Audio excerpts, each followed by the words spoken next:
Well, this is a true story because it happened to me, and if it happened to me, it must have happened. No, I have a friend who comes from around this area, and he rang me up one day. Said, Eamonn, would you come with me over to Ram's Island? And Ram's Island on Loch Ness? I said, yes, that's the one. He says, you'll love it. You're away with the furries, he said. I said, I am. There's no problem about that. So he got a boat and we went over to Ram's Island. We walked around it. And it was wonderful because there was no human habitation there. There had been hundreds of years ago. But the place was empty. There was a silence about the place. Except you could hear the trees talking to each other, whether it was between their leaves or underneath the ground. And you could see on the water that this mermaid, the band, would have swam in. You could see the golden trickles from the sun in the waves. And then you walked along through the trees and there were swans. And the swans would have been swimming over Loch Ness thousands of years ago, maybe on their way up to Rathlin, where they would have lived for 300 years before going to the west of Ireland, the children of Lear. Well, we walked around and we got lost. My friend kept saying to me, have you seen any furries? I said, nope, you won't see furries, because the furries don't like us. We're the big people and they're the wee people. They're the she. We're separate races, but they don't like us for many reasons, and quite rightly too. So we got lost. We went off the path and got lost on a small island. And then, after they'd played their trick, the furries let us go back onto the path.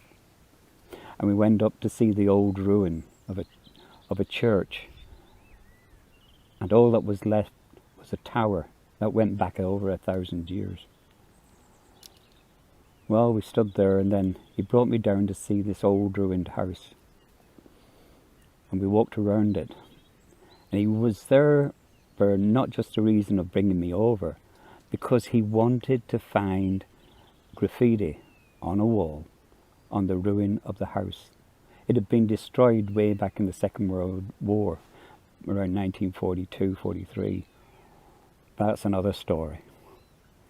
So we found the wall, and it was covered in soot from the burning, and it was covered in green moss.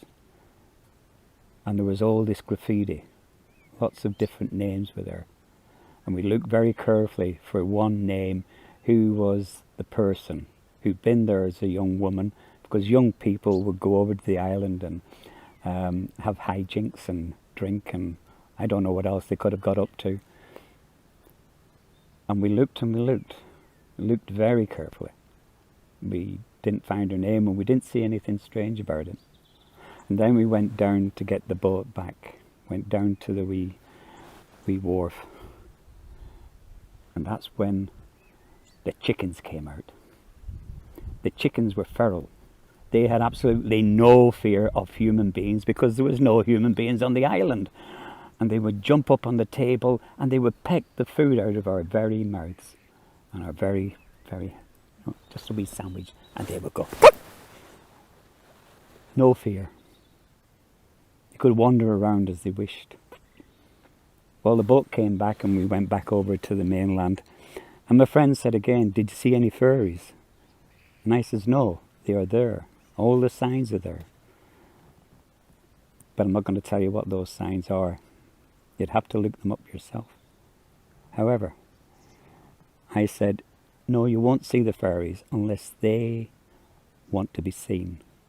And that doesn't happen very often. We both went our separate ways.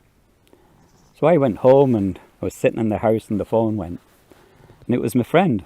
And he said, have you seen the photograph? I said, what photograph? I've sent you a photograph. I said, well, I haven't got my computer turned on. Go and turn on your computer and have a look at the photograph.